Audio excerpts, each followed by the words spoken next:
freaking back. We have no headsets on, so this feels kind of weird. It's our first pod on the road. So we're down here in Southern California, and it's a just totally different vibe down here. Do you feel like you relate, better to California people than you do, New York, Eastern Coast people? Absolutely. A lot of listeners out there have no idea, but you and I were actually born in California. Yeah, we were in Northern Cal. It's like a totally different vibe down here in Southern California. I mean, it's chill. The East Coast, Californians are a little, I feel like they're more non-confrontational by nature, where East Coast are they want to freaking get up in your grill. I feel like the East Coast people talk about them being like that a lot. Like they almost like an insecurity to them. California's climate is undeniably the best climate in the world. Oh, I feel it here. I mean, we're here with the fam. My mother puts on a family reunion every year here. It's great. We come down here almost every year. But the people here, it's just a chill vibe. We kind of just changed our whole mentality. And you kind of have to, because my wife, we've talked a little about this, but she gets super intense on trips.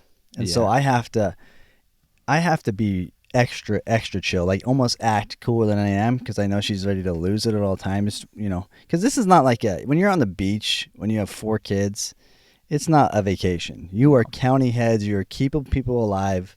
That's your whole job. The homeless people are even different. Have you noticed this? The homeless people down here in Southern Cal, at least, they'll have 8-packs.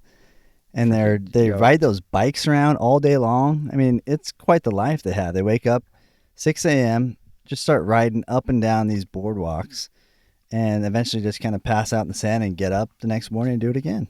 Yeah, they've figured life out. There's only one place to get drinks, and it's the 7-Eleven, and every time we go there, we see something crazy. Last time we were there, these 2 guys were arguing in front of me, and one guy punches the other dude, I'm talking hard, right in the face.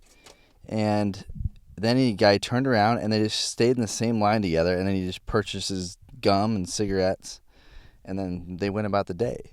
There's the Taco Bell's down here too. I know we don't talk enough about the dynamics of different Taco Bells, but there's a Taco Bell down here, which I swear to you, it's the best Taco Bell. There's something different in the beans down here. Well, it's that, and when you order food from Taco Bell, sometimes it's proportions that are off. In this place, I actually complimented the ladies today in Spanish, and they giggled back at me, you guys make the best. You guys are the best Taco Bell in the whole world. Oh, they loved it.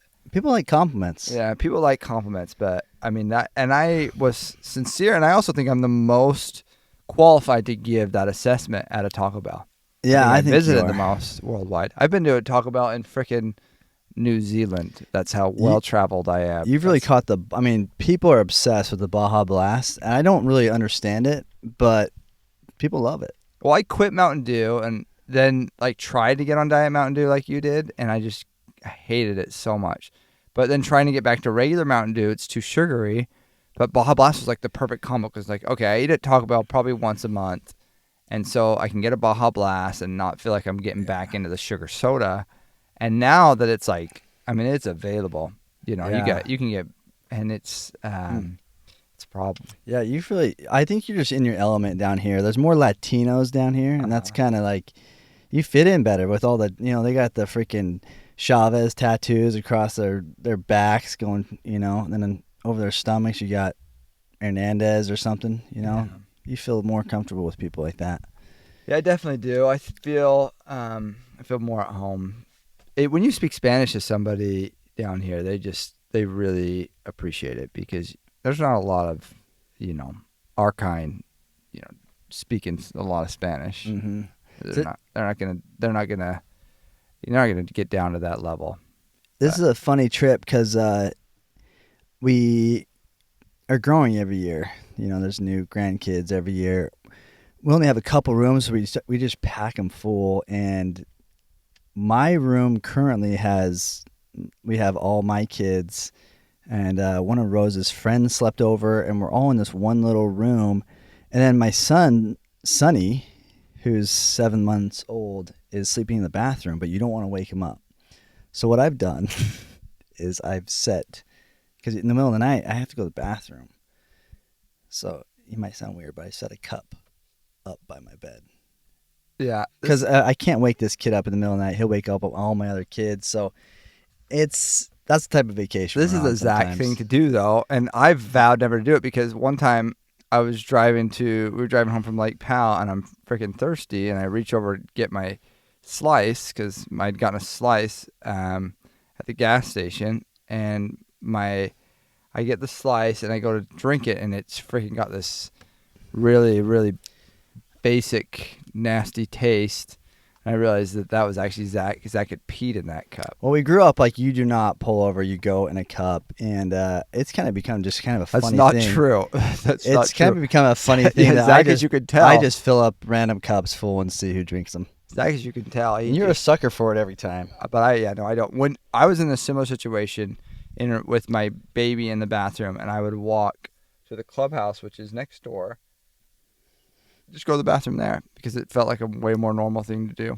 Yeah, it probably is, but I'm kind of proud of myself setting up the whole cup thing and having it. It's working pretty efficiently, so I'm not embarrassed to say that's what we're doing on vacation. But I mean, we're hanging out at the beach. We keep rubbing it in everyone's face that we're on vacation here. But at the beach, like, what's your style? I've noticed you're in the sand digging. Like, it's almost like a job to you to just like dig a deeper and deeper hole.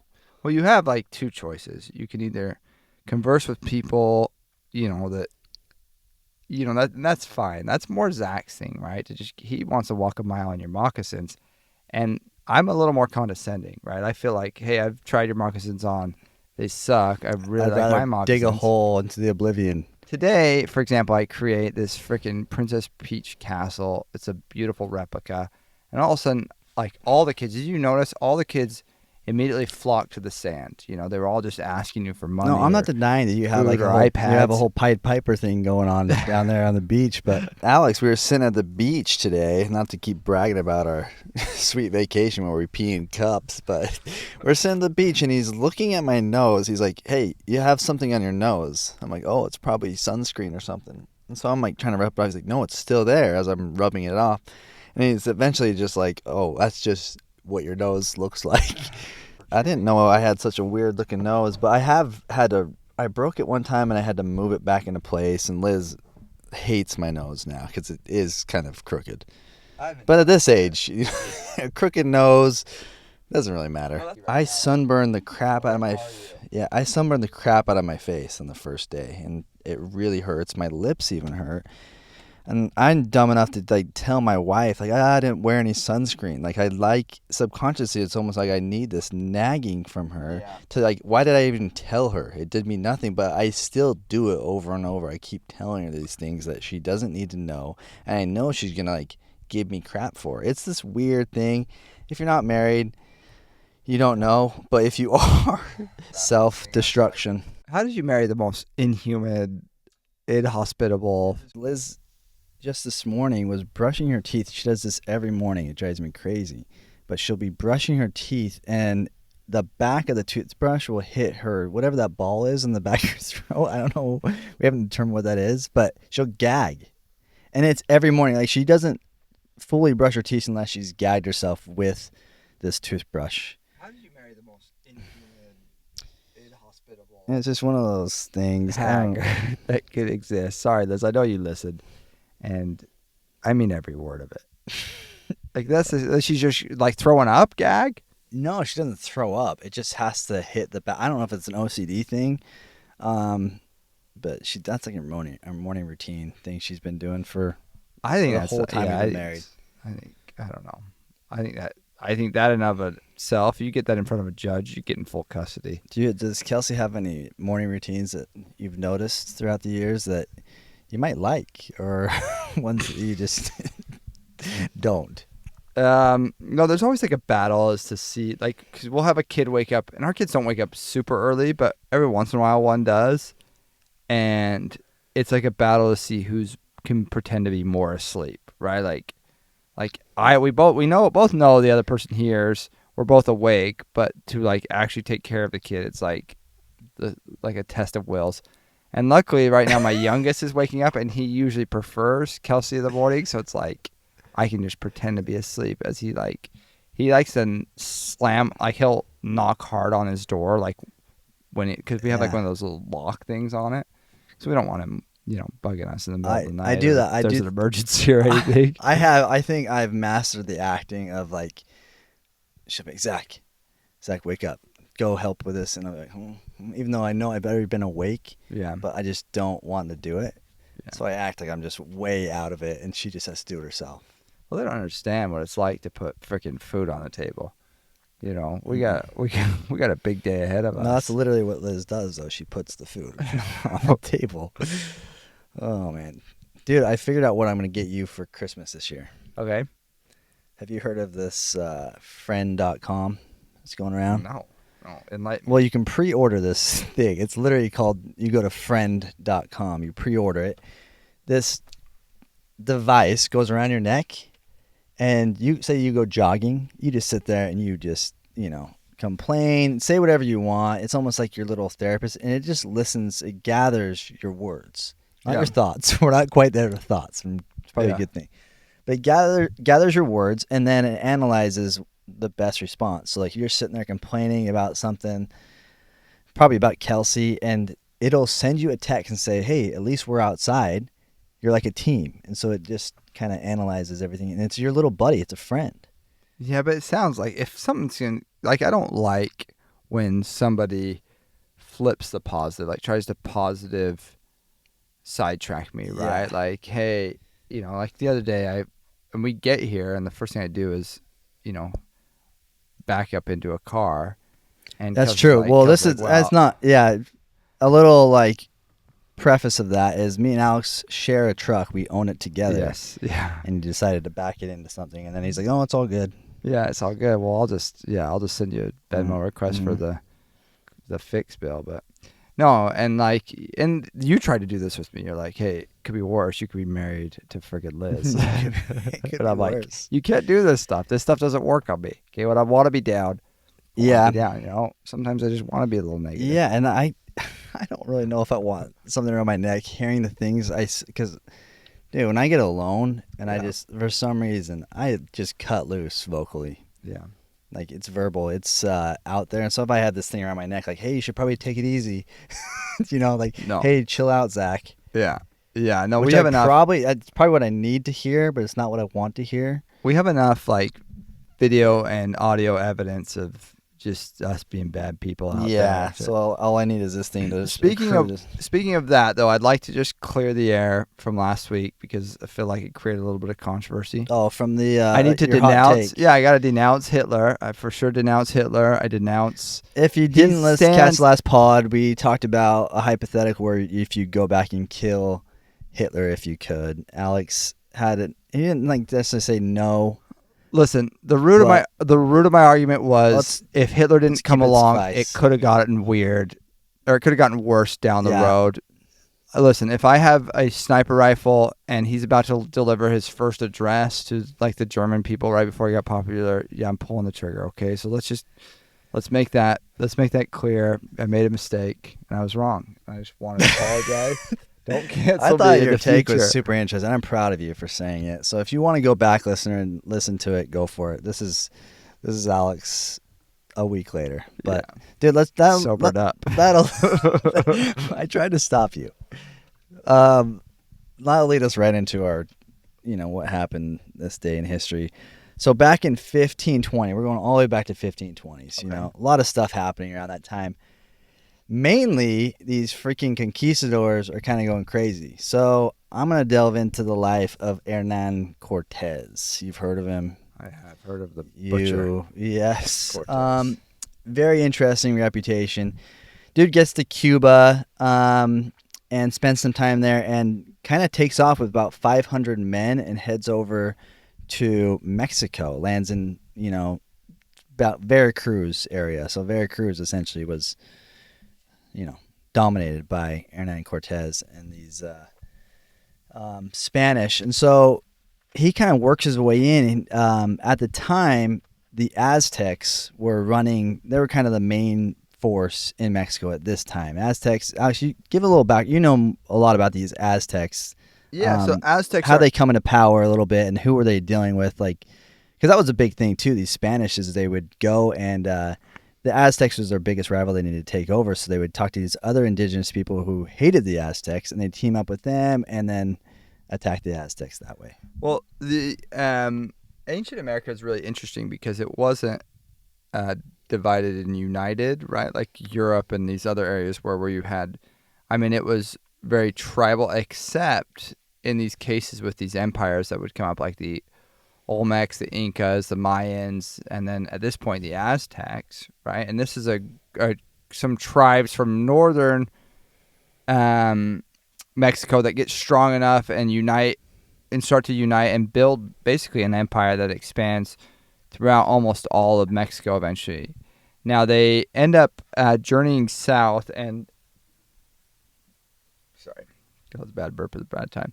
So they end up journeying south and they Taste it. Yeah. On my tongue. On my tongue. I'm so sorry. They journey south, and they have the shaman telling them, "Hey, you'll know you found your capital city, like the holy city, when you see a snake or a eagle devouring a snake on an island in the middle of a lake." And they're just freaking walking like, okay, here's a lake that happens to have an island in the middle of it, and they waited long enough. Sure, it took them months, but waited long enough to see an eagle eating a snake there. And that's still on the Mexican flag to this day, right? So that city they found is Tenochtitlan. It was actually a city they had taken over from a prior empire that had existed there. And it wasn't Mayan. It was just some like random, like minor empire that had come. So they already had buildings and stuff that had all been grown over, and so the Aztecs just clear it out and start building upon the buildings that already existed there. That place is pretty cool because it's they like it was on this little island. So they had barges and different waterways, and that's kind of what the Spanish like ran into. So they'd heard that these Aztecs were brutal. By the way, I mean they would go into battle, but they were going after people. So they would take you prisoner, and then they would sacrifice you to their gods. So Cortez used that to, get some of these other indigenous tribes against these Aztecs to go and attack them. And he actually came in.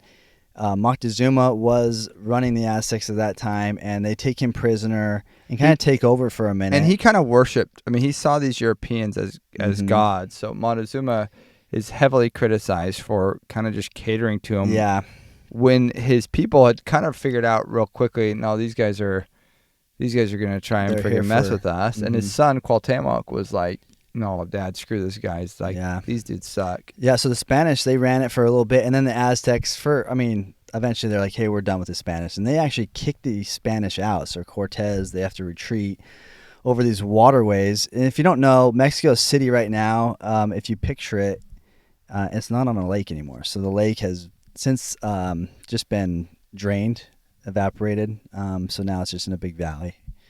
But so the Cortez and them, they retreat and then they regroup and come back, and they officially, that's what I'm talking about this day in history, is Cortez officially conquers the Aztecs. Which is, again, this isn't like a slouch city. Like, this is a city that, like, this is an empire. Even the city alone had over 1 million people in it back then, which is massive, especially considering anything in the New World. And that's where, like, so, with Cortez, he only came in with 500 people, and the big legend is that he had burned his boats because I mean, it would suck for some of these conquistadors. It's hot over there. There's only a few of them. They're not finding gold. They're actually like not getting rich. They're getting. Well, and have you been to Spain on the summer solstice? I mean, it is breathtaking. It's breathtaking. Yeah. So they're like, this sucks.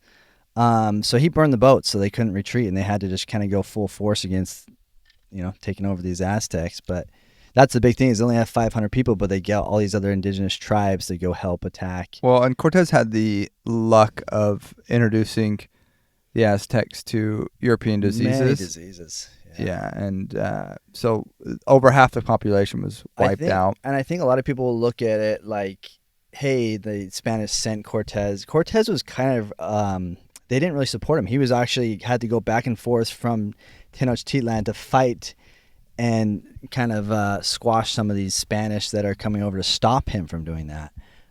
So it was kind of this weird timing that way. But yeah, that was kind of Hernan Cortez in a nutshell. He eventually gets kicked out of there, not by Mexico, but not by the Mexicans or the Aztecs, but by his own Spanish. And they send him back and they give him a bunch of money, but take all his power.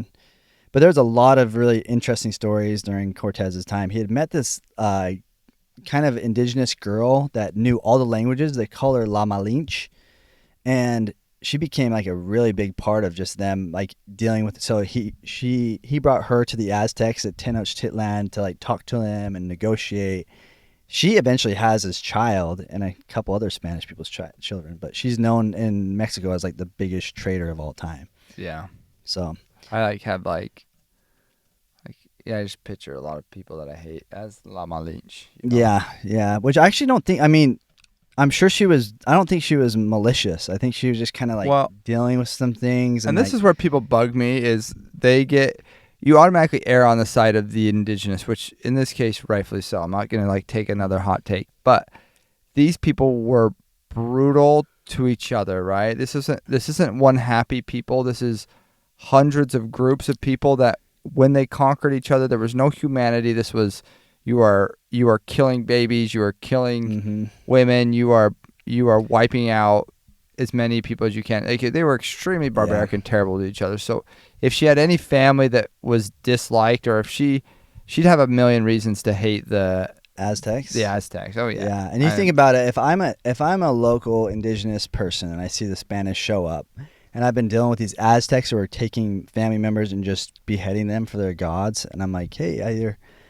can, side with the Spanish. And yes, eventually they might like enslave me a little bit. Or I can just get my heart ripped out and thrown down a pyramid. Cortez, like at some point, he went up all the way to Honduras. It took him like 2 years. He took all these other, some of these conquered Aztecs with him. And everyone just died along the way. And they didn't find much gold. And the gold they did find got stolen by French pirates. Oh, the French are so awesome. But now they're just sitting there on the ocean eating freaking mahi, just waiting for these idiots to come back with all the gold. So it's interesting because it's like his legacy sounds terrible, but they're speaking Spanish, and they have a lot of Spanish last names. So it's just history's history. Hey, do you feel like the sea? I mean, we have our dad actually used to every year he would go on a sailing trip with some neighbors and be gone for like a couple weeks. And I think part of that is because we were such a disappointment in his eyes. He just had to have an escape. Yeah. But part of that is the sea would call to him. Like he was way excited to learn how to sail. Like it was a lifelong dream of his. Do you ever feel that like the sea's calling to you like you would?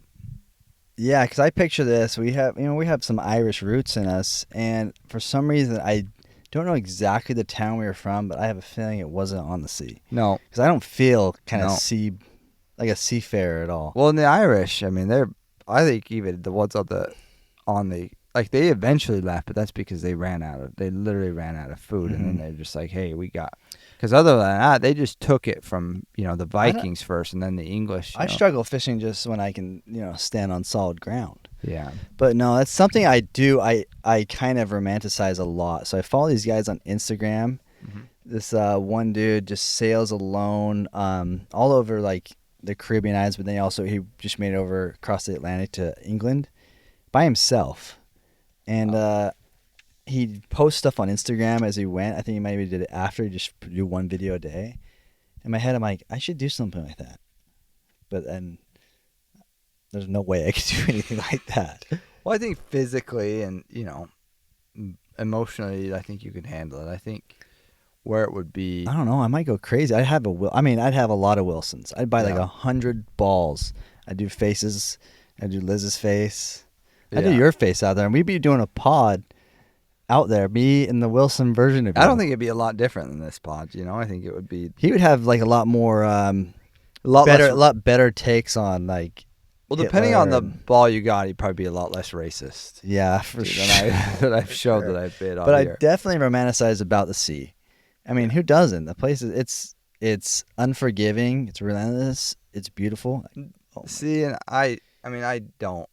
No, I do love the sea, and one day I think I'm gonna go after it, but it's gonna have to be after my kids are all gone. I'm gonna take some risks. Yeah, and if that's I'm planning on taking chapter, some big I risks. haven't bowed out of any chapters in your life, but if that's one I can, if at that point might be good for us to just Call it quit. Yeah, Call it. We had a good run. Yeah, it was. It was a great run. Most brothers could never. Well, most brothers would do far. this, and then they would support the one brother that's going, Nope.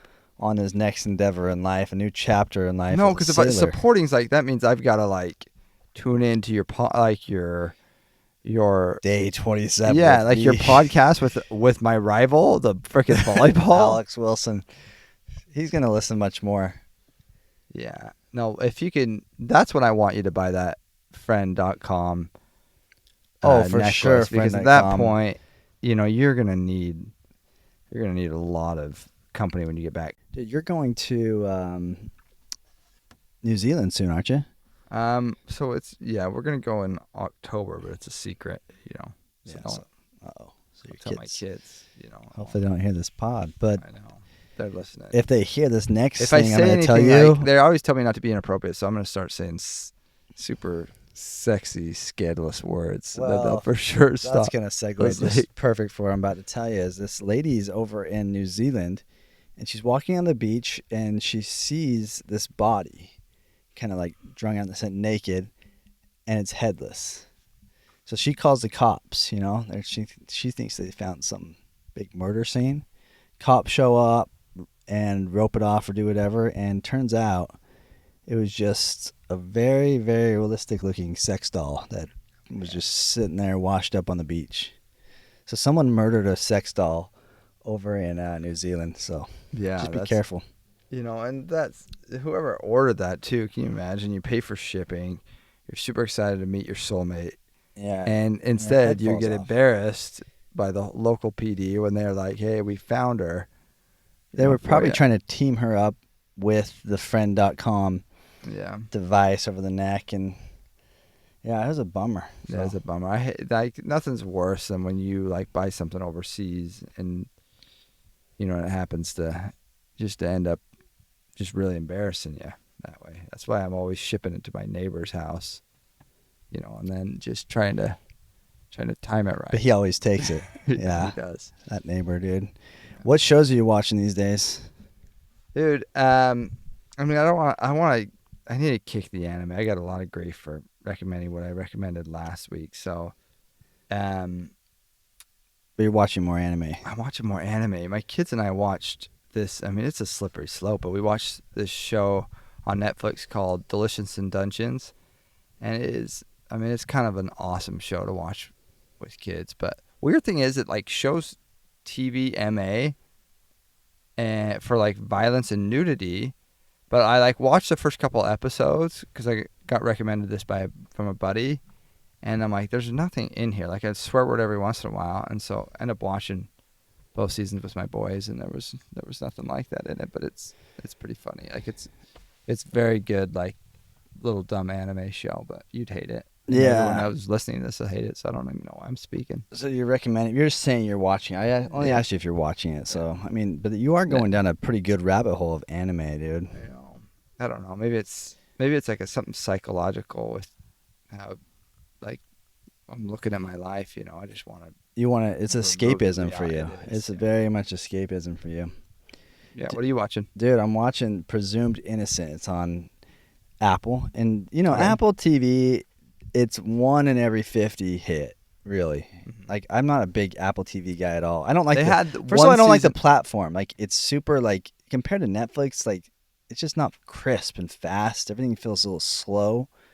I don't know what kind of operating system they're on, but it drives me crazy. Well, they had one season of Ted Lasso, and I feel like they have ridden that, like, to the end of the world. Severance was great. They only did one season. They're supposed to do another, but, dude, Presumed Innocent is awesome. It's got, I would say it's a must-watch at this point. Wow. I'm only about 4 or 5 episodes in. Jake Gyllenhaal's in it. It's like a murder mystery. Okay. And it's it's just really, really well done. I think you should watch it. Okay. I'm excited to watch that. Everyone I've heard has watched it. I don't know. I haven't talked to anybody about the whole season. Yeah. You know how, you can always start a season decent and it could end really badly, which most of them do. So at this point, episode 4, it's been freaking awesome. So that's sweet. That's way awesome. And what else has happened? I just saw a trailer for the new biopic of Bob Dylan, Oh. and I have a lot of mixed feelings about it. Yeah, that makes you a little bit nervous. Yeah, I mean, so it's the same guy who did the Johnny Cash one. So obviously they're getting someone who's really successful at these biopics. Yeah. But man, they're making biopics about. I'm not a biopic guy. Who's the actor that they're I don't- having play Dylan? Oh, they have Timothy Chalamet, who's perfect casting if you're gonna try to do it. But the hard part is like Dylan's not. Bob Dylan's not the same as Johnny Cash. He's not the same as Elvis. He's not the same as like Bowie or these guys. Like he's really like the part of the reason everyone loves Dylan is he's like elusive. Yeah. So like to me to get a movie about him, the question is more interesting than the answer. And if you're like trying to generalize him and pinpoint him, it doesn't make any sense because no one's ever been able to do that with Dylan. That's what makes him so great. These other guys you can kind of like put in that box, like these other biopics with like Elvis, Yeah. and Elvis and Cash. But Yeah. like, that's what I'm like. I get that it'll be cool to do and it will be interesting. I'm gonna see it. I'm Yeah. not trying to be like pessimistic about it, but I'm just telling you like why I love Dylan is he's like kind of enigmatic. So Yeah. Yeah, I get like uber defensive of Dylan when like I ever talked about him with people. Like this is a guy who is weirdly like unknown by our generation compared to like so he's the third most covered writer in the history of the world, right? Or songwriter in the history of the world, only beat out by Paul McCartney and John Lennon, right? So the two most famous songwriters in the world. But so I mean he influenced so much. I agree with you. I'm a little bit nervous about that, but I mean it could be real good. I do freaking love that Timothy dude. I think he's kind of taken over. There's not a lot of good but his American voice, actors. like his voice, I feel like you'd have to force yourself. See, to they're sing not like Dylan. they're not trying to do that, which is good. He's just doing Chalamet's voice. Yeah. But you can tell he's trying to. I mean, Dylan Dylan has this very Dylan has a very like nasally like voice to Yeah. him. So I think it'd be really hard. But if you go back and if you watch the trailer and then you watch the real song, I mean, Dylan's untouchable. Yeah. You can't really. I don't know. It'll be interesting. So I don't know. Hey, so I had my 20th high school reunion, Oh yeah, dude. which I need to discuss I because can't believe we haven't spoken about this. I know it was. Well, I like. Tell me you did my thing where I told you to like go up from behind Heck and give yeah. him hugs and kind of like, hey. Yeah, no, I for sure, because I wasn't gonna do that weird side hug thing, right? So you gave me the good advice to just kind of slip him from behind and give him just kind of a over the tummy hug, right? Nothing like not too close to like make him feel like just Yeah.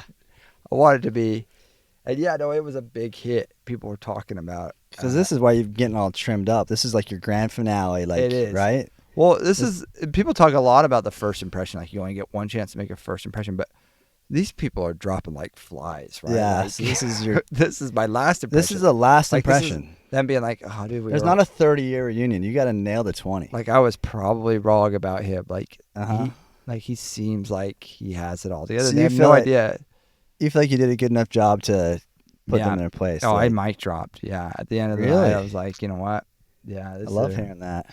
So yeah, no, it was a booming success for that reason. I think, I was a little disappointed with the turnout. There was a lot of other people I wanted to have see me. Well, you can still send them messages. Be like, hey, I didn't see you at the reunion. Missed you at the reunion. Here's a quick update on me Yeah, and right. my body, Yeah. my hairline. And So here's some numerous businesses that you might be familiar with that I'm mhm. invested in. Google. I bought a couple Yeah. shares at Google. Yeah, you could have been anywhere you wanted. You should make it up. Yeah, it was it was fun, but it was also fun to see like cool kids and kind of like non-cool kids, and you're like, hey man, I want to go back and I'm gonna be like, I want to get to know those people that I didn't give a chance to. But once I got to that reunion, I just went right back to my cool buddies. You just clicked up again. And I Everyone didn't know. I mean, I didn't want them to see me talking to these freaking dorks. Yeah, so you had your clicks even in the reunion. Yeah, it was a beautiful thing. No one's changed really. Yeah. Well, that's good, dude. Do you have any old flings that you ran into or anything? Yeah, I did, but she was never. I mean, physically, the physical attraction wasn't quite there. You know, You we guys both shared- we loved edibles. Yeah, Alex dated a girl in high school, and yeah, they just both loved buying lizards and feeding lizards bugs and stuff. It I don't know. sounds less Look, sexy. He acts like I was hard on him. I gave him a lot of leeway in high school because I could have shredded this kid to It pieces. sounds less sexy than it actually was. But yeah, Well, it sounds pretty good to me. I saw her. Yeah, that's awesome. You know, it was nice to get that closure. Now you can gain that weight all back, dude. Yeah. Going For go sure. on I'm letting Alex. myself go now. Yeah, Alex Cruz weight gain. Yeah. Yeah, because there's nothing else to prove, dude. You've done it. Yeah.